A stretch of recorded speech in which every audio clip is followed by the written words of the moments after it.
KPU Labuhan Batu Selatan koordinasi dan sosialisasi pemungutan suara ulang. Susun peta potensi migas, Ridwan Kamil temui Gubernur Sumatera Utara Edi Rahmayadi. Isi kekosongan jabatan Gubernur Sumatera Utara lantik 3 penjabat bupati. Selamat malam pemirsa, selain cuplikan berita tadi kami juga akan menghadirkan beragam informasi menarik lainnya. Bersama saya Ari Mustika, pemirsa inilah Sumut Hari Ini Malam selengkapnya.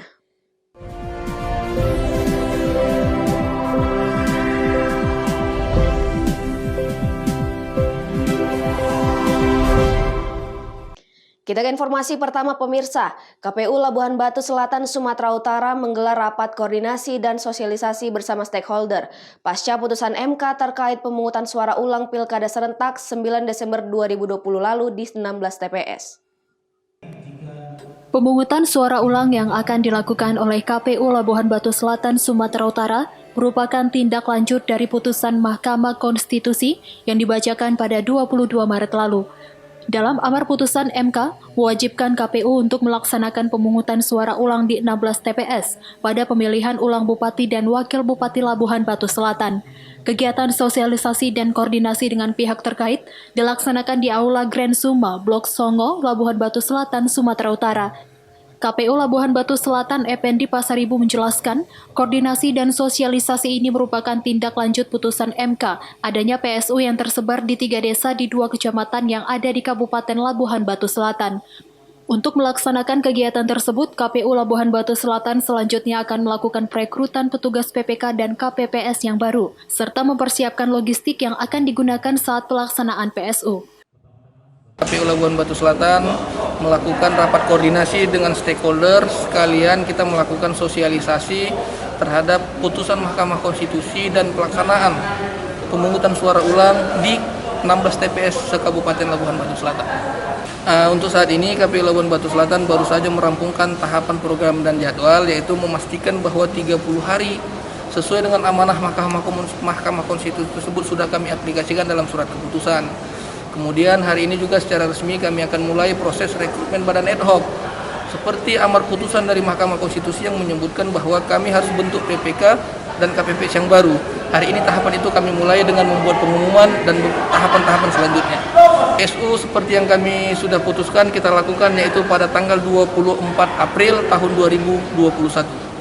Sesuai ketentuan, pemungutan suara ulang telah ditetapkan pelaksanaannya pada 24 April mendatang.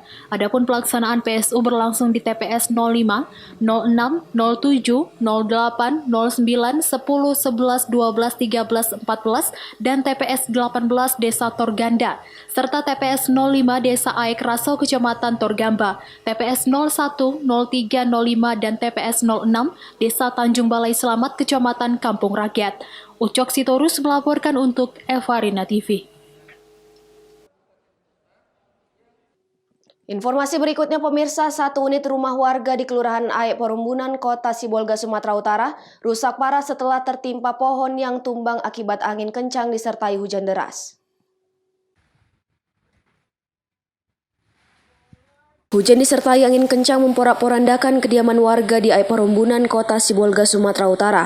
Insiden tersebut terjadi saat sebuah pohon berukuran besar tumbang dan menimpa bangunan rumah lantaran kencangnya terpaan angin yang melanda kawasan Sibolga dan sekitarnya. Sementara akibat kejadian tersebut atap rumah terlihat rusak berat. Selain itu ranting dahan pohon juga memenuhi pelataran rumah korban.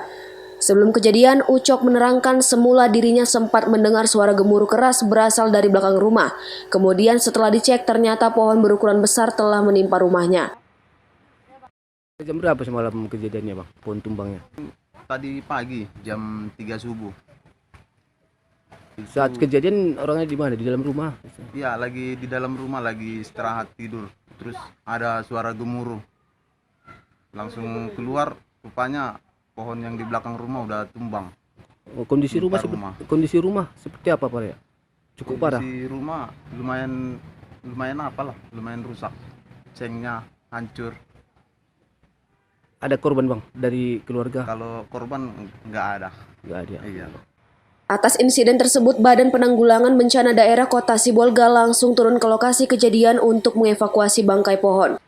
Akibat hujan deras kemarin, mulai sore kemarin sampai pagi hari ini, sehingga beberapa di Kelurahan Kota Sibolga itu ada beberapa kejadian bencana pohon tumbang di beberapa tempat. Tadi juga di Perumahan Kodim ada juga, dan ini tempat lokasi kita hari ini pada saat ini di rumah warga di Kelurahan Perumbunan, menimpa satu buah unit rumah di Kelurahan Perumbunan. Ada korban bang dari kejadian? Dari kejadian saat ini, dari pantauan kita keliling Kota Sibolga tidak ada korban jiwa, tapi mungkin rumah yang kena timpa yang ada. Jadi kami dari BPBD Kota Sibolga menghimbau kepada masyarakat Kota Sibolga supaya di musim penghujan ini tetap waspada bencana banjir, bencana longsor, dan pohon tumbang. Tidak ada korban jiwa dalam peristiwa tersebut, namun diperkirakan kerugian mencapai puluhan juta rupiah. Rizky Ramadan melaporkan untuk Everina TV. Pemirsa, jenazah WNI yang bekerja ilegal yang tewas dibunuh temannya sesama WNI di Malaysia pada 13 Maret 2021 lalu akhirnya tiba di rumah duka di Pasar 2 Desa Air Joman Asahan, Sumatera Utara. Isak tangis keluarga pecah sambut kedatangan jenazah. Jenazah Ahmad Yunus Dalimunte tiba di rumah duka di Pasar 2 Desa Air Joman Asahan, Sumatera Utara Rabu sore kemarin. Isak tangis istri dan anak almarhum pecah saat menyambut kedatangan jenazah di rumah duka. Kerinduan duka mendalam istri dan anak saat melihat peti jenazah sudah tak bisa dibuka lagi. Sebelumnya pada 13 Maret lalu, Ahmad Yunus Dalimunte tewas di tangan rekannya sendiri sesama WNI saat berada di dalam kapal. Korban tewas dibunuh rekannya diduga terjadi cekcok saat kumpul bersama. Usai membunuh, pelaku berhasil ditangkap oleh rekan korban yang memburu pelaku. Atas peristiwa tersebut, jenazah sudah tertahan di Malaysia selama 2 pekan lebih akibat terkendala administrasi dan biaya. Jenazah dapat dipulangkan setelah pemerintah Kabupaten Asahan berkoordinasi dengan KBRI di Malaysia. Berapa lama jenazah baru bisa kembali ke kampung halaman? Lebih kurang 8 besar gitu, Pak. Kira-kira kendalanya apa? Ya? Kendalanya apa? Kendalanya masalah kemarin paspornya, Pak, terlambat dikirim. Pak, selain itu, Pak? Ya? Selain itu data dia lah kurang lengkap kemarin itu, Pak. Dari perangkat desa apa upaya dilakukan, Pak? Upaya lakukan sudah banyak macam usaha yang kita lakukan, Pak. Ya, terutama inilah masalah kemarin itu yang kita usulkan supaya bisa kembali kemari. Yang terakhir tadi inilah menjemput jenazah kemari, Pak. Usai disolatkan, jenazah langsung dikebumikan pihak keluarga di pemakaman umum tidak jauh dari rumah duka. Wanda Pratama melaporkan untuk Everina TV. Sumut hari ini masih akan kembali sesaat lagi, tetaplah bersama kami.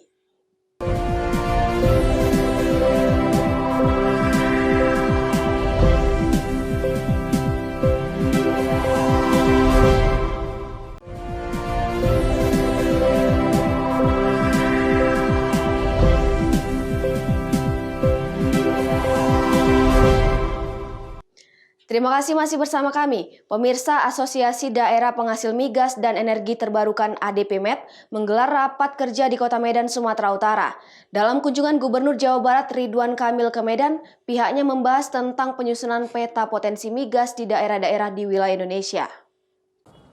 Gubernur Jawa Barat Ridwan Kamil dalam rapat kerja yang berlangsung di Medan berkapasitas sebagai Ketua Asosiasi Daerah Penghasil Migas dan Energi Terbarukan untuk membahas segala potensi daerah yang memungkinkan adanya sumber migas sehingga dapat menguatkan sektor ekonomi. Kunjungan Ridwan Kamil disambut langsung oleh Gubernur Sumatera Utara Edi Rahmayadi di Rumah Dinas Gubsu, Jalan Sudirman, Kota Medan pada Rabu siang kemarin. Dalam agenda pembahasan ADP-MET, tidak hanya membahas potensi migas di Provinsi Sumut, tetapi juga membahas potensi yang ada di kawasan Provinsi Aceh. Rapat kerja berlangsung secara tertutup. Tidak hanya Ridwan Kamil, rapat juga dihadiri Gubernur Aceh Nova Iriansyah. Dalam pemaparannya, Ridwan Kamil menjelaskan ADP-MET saat ini tengah menyusun konsep untuk mengelola ladang minyak Pertamina yang memiliki volume produksi skala kecil untuk dikelola pemerintah daerah.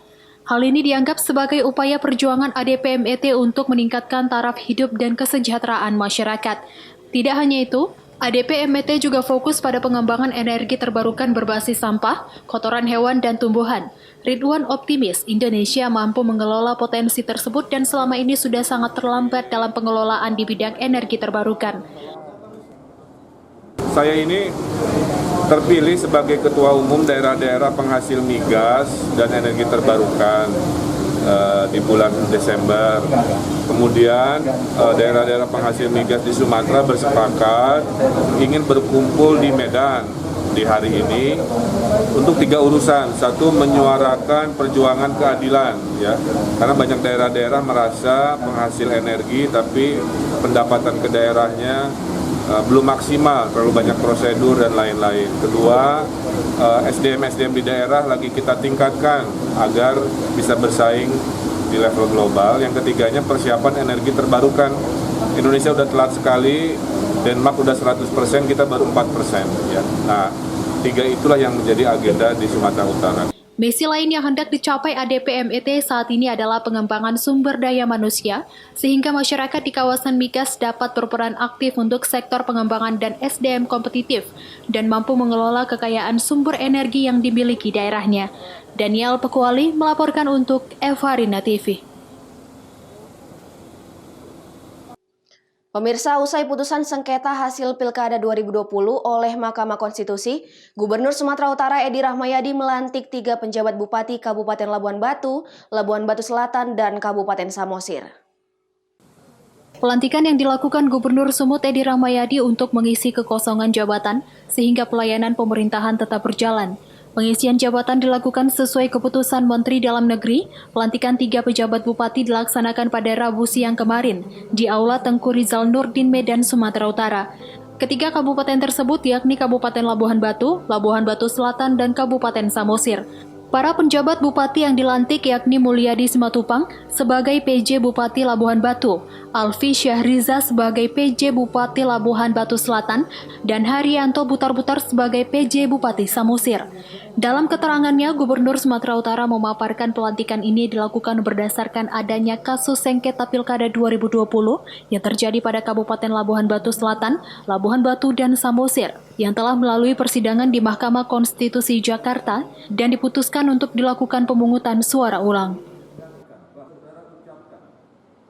Harusnya demokrasi ini kan bagus, rakyat memilih pimpinannya. Nah, inilah diulang nih karena ada yang tidak benar. Tidak benar, akhirnya ada selah waktu, kecuali Samosir. Ya. Tetapi pada saat itu MK menyatakan termasuk Samosir, sehingga sudah terlanjur diajukan sampai ke Menteri Dalam Negeri. Sehingga keluarlah PJ ketiga provinsi, ketiga kabupaten tadi.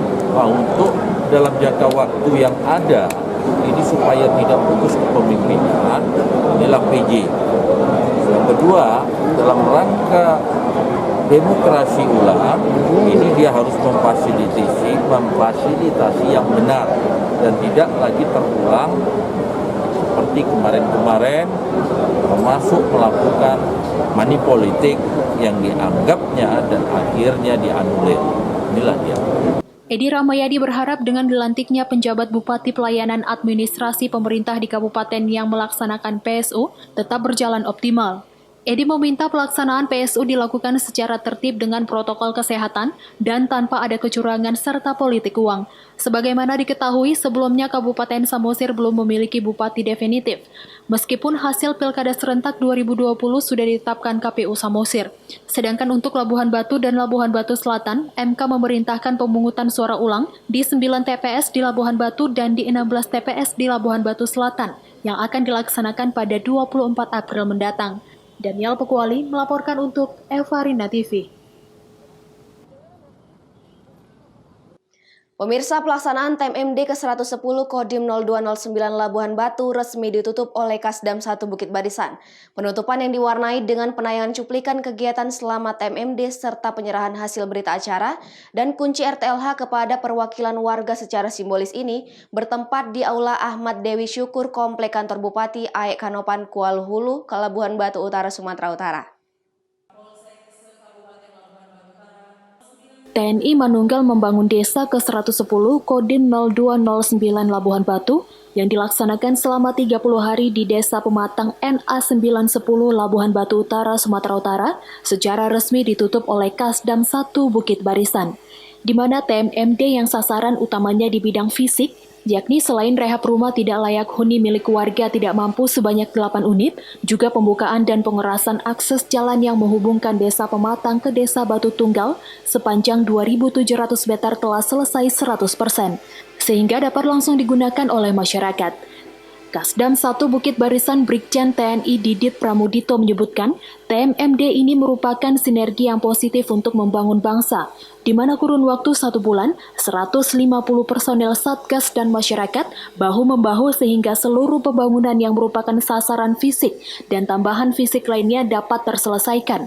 Apabila terdapat kekurangan, tentunya akan menjadi bahan evaluasi untuk bahan perbaikan di masa yang akan datang.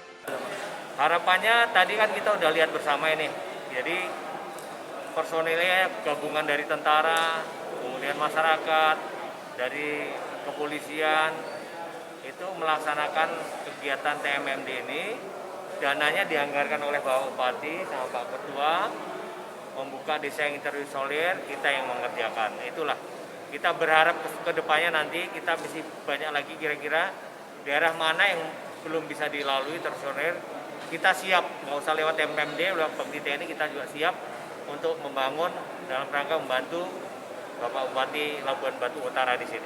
Sasarannya pembukaan jalan sama rehab rumah tidak layak huni, itu sasaran fisiknya, non fisiknya ada itu tentang kesehatan, tentang COVID, kemudian tentang wawasan kebangsaan, dan yang segala macam. Jadi ada kegiatan fisik maupun non fisik. Fisiknya bisa kita lihat tadi, jalan yang tadinya hanya pakai motor susah, sekarang sudah buka besar. Saya tiap hari mendapat laporan untuk kita laporan ke markas Besar Angkatan Darat. Di sini luar biasa dukungan dari Pak Bupati, Pak Ketua maupun dari masyarakat antusias. Memang itu benar-benar bottom up ya, dari bawah ke atas, sehingga kita melaksanakan, masyarakat juga ikut membantu pelaksanaan pembangunan atau ketersediaan daerah. Sementara Bupati Labuhan Batu Utara Hendrianto Sitorus dan mewakili masyarakat memberikan apresiasi yang tinggi dan berterima kasih kepada TNI terkhusus Kodim 0209 Labuhan Batu yang telah menyelesaikan pembangunan di TMMD ke-110 tersebut, di mana pembangunan di daerah terpencil dapat terlaksana dengan cepat sehingga peningkatan ekonomi dan kesejahteraan masyarakat dapat segera tercapai. Saya atas nama Bupati Labuhan Batu Utara mengucapkan terima kasih kepada Kodim 0209 Labuhan Batu yang telah menyelesaikan TMMD 110 2021 yang diadakan di Labuhan Batu Utara, Desa Pematang dan Desa Batu Tunggal. Dalam hal ini saya mewakili seluruh masyarakat Desa Batu Tunggal dan Pematang mengucapkan terima kasih dan turut berbahagia, yang dimana jalan yang hari ini kita tahu sudah selesai 2.700 meter sudah bisa dilalui kendaraan bermotor roda 4. Kami sangat bahagia, semoga nanti perekonomian kami meningkat diakibatkan jalan yang sudah dibuka oleh TMMD 110 Kodim 0209 Labuhan Batu. Ucok Sitorus melaporkan untuk Evarina TV. Semut hari ini masih akan kembali sesaat lagi, tetaplah bersama kami.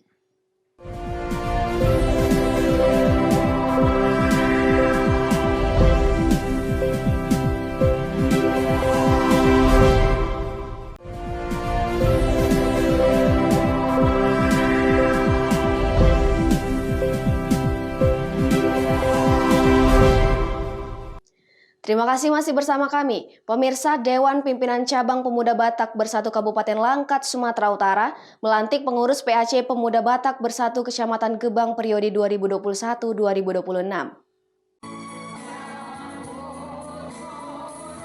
Pelantikan pengurus pemuda anak cabang Pemuda Batak Bersatu Kecamatan Gebang berlangsung di Aula Gereja KBP Martoba, Kecamatan Gebang, Kabupaten Langkat, Sumatera Utara dengan menerapkan protokol kesehatan.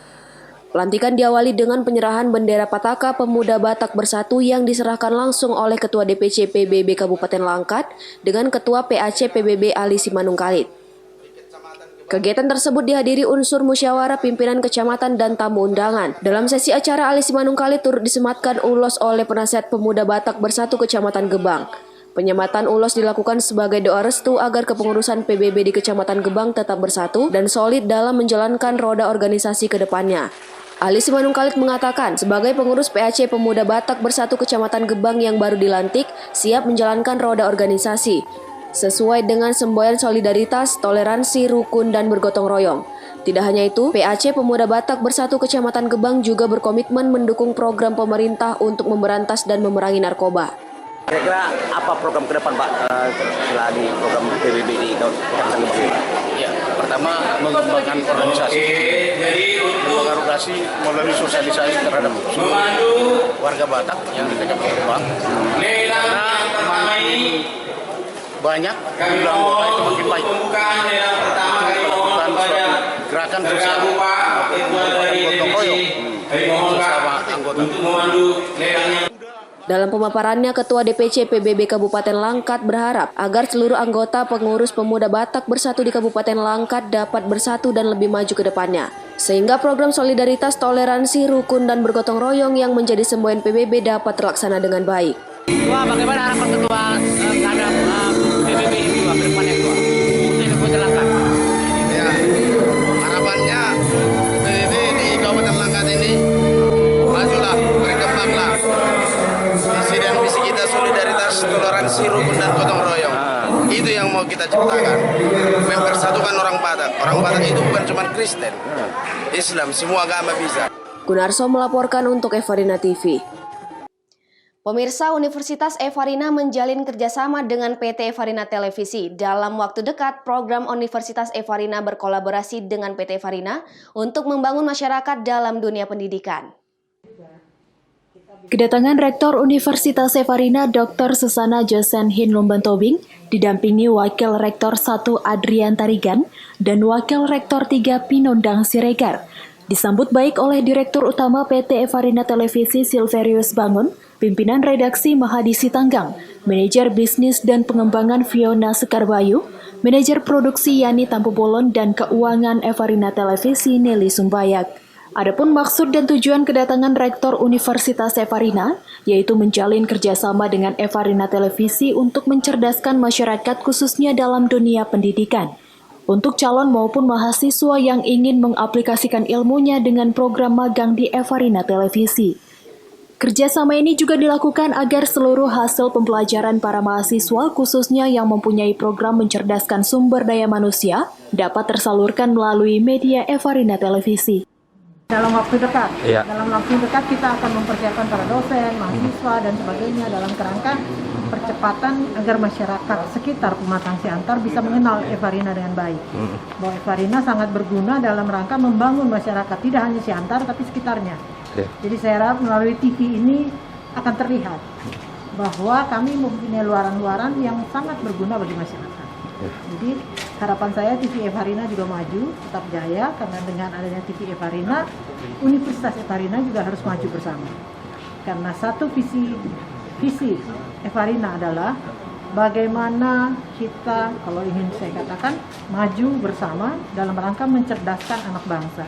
Ya, jadi untuk itu dibutuhkan semua komponen yang ada agar bisa membangun bersama-sama masyarakat di sekitar kita melalui pendidikan. Jadi tentunya kalau TV melalui bidangnya kami dengan misi kami ya menjadi yang terdepan tidak hanya di sini. Kalau visi besarnya adalah menjadi bagaimana kita memajukan Evarina yang berguna bagi tingkat nasional. Ya, jadi saya kira itu. Jadi mudah-mudahan TV Evarina maju bersama dengan Universitas Evarina. Diharapkan dalam kerjasama ini, Evarina Televisi dapat membantu menjembatani para mahasiswa untuk mendapatkan pengalaman belajar dalam dunia kerja secara langsung. Pentanius Sembiring melaporkan untuk Evarina TV. Pemirsa, demikianlah rangkaian informasi dalam Sumut hari ini malam. Saya Rimustika mewakili kerabat kerja yang bertugas pamit undur diri. Terima kasih atas kebersamaan Anda dan sampai jumpa.